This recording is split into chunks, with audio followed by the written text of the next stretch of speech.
I could hear in the last video that the timing was off on the locomotive and that the valve here wasn't timed properly on each side to allow the steam properly into the cylinder to drive the cylinder back and forth.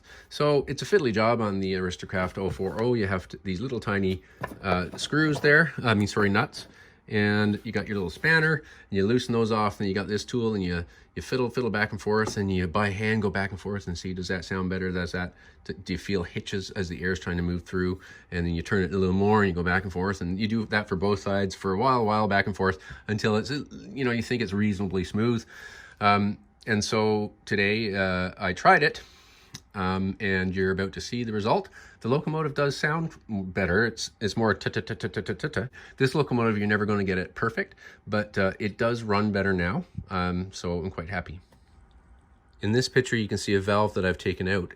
I wanted to take it out so you can see what it looked like.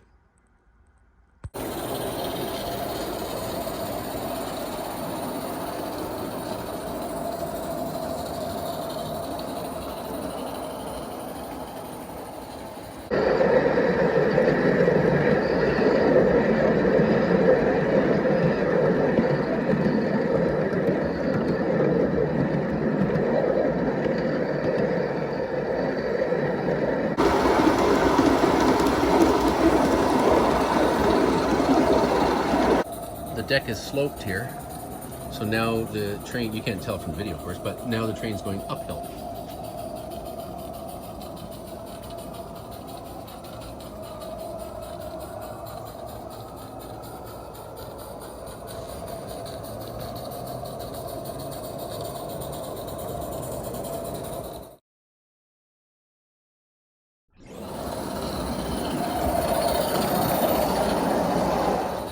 I did a further little tweak to the timing. This is a heavier train, and it has less trouble getting up the incline.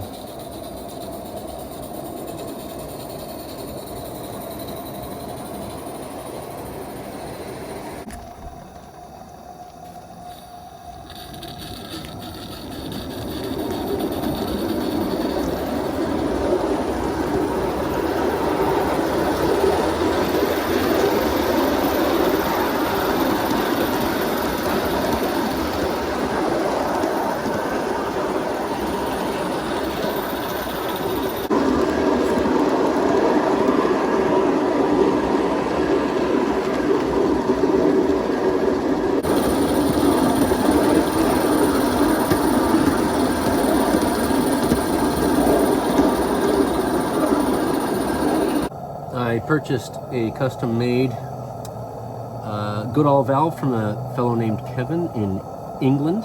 He custom made it, and what this allows me to do, just like my Aristo-Craft, is to load more water in the boiler while the engine's still under pressure.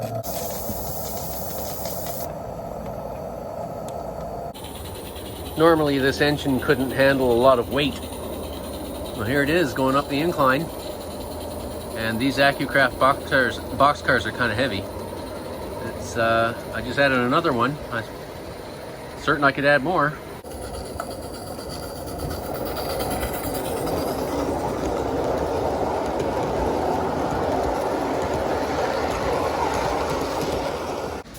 Then there's this kind of motive power.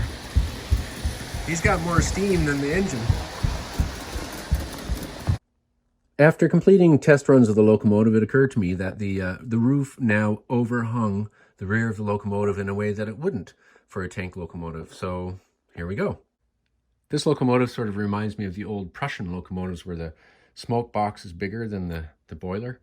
And Prussian locomotives use a lot of black and red too. And I really like them, so maybe that's how this freelance locomotive of mine sort of came out, with a bit of a Prussian influence.